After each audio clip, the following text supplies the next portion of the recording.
Welcome into the Extra Point presented by Global Motorsports in Cool Springs and Belle Meade for the world's best imports and Nashville's best prices. Check them out at globalmotorsportsinc.com.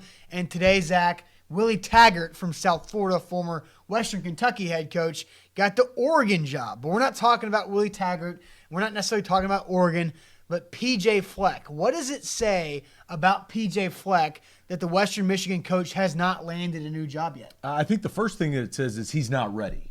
And I think he can be ready for maybe next season or at the end of next season with a Cotton Bowl victory. If they beat Wisconsin, PJ Fleck will become the new Tom Herman in my mind. I mean, you look in the last couple days, especially this week, you have Baylor, Oregon that have gone off. You have Purdue that's hired their coach.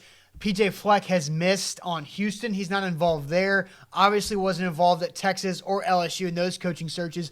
I think PJ Fleck is another stepping stone away from a big-time job. Cincinnati's open after Tommy Tuberville stepped down. Now you have South Florida and Temple that are open. I don't know if those are that type of stepping stone of where PJ Fleck would want to go. Maybe Cincinnati. But I do think Fleck needs that mid-major type program that's above Western Michigan, but not quite a Houston or Oregon before he gets a big-time job. What does it say about PJ Fleck that none of these big-time programs are wanting to row the boat? I think it's the fact that he's all about cliches. Well, what is Butch Jones? He was all about cliches, and he got to Tennessee because of it. Right, and Butch Jones and PJ Fleck, I mean, I've been saying this, PJ Fleck is Butch Jones Jr. I mean, that's what PJ Fleck wants to build his program around.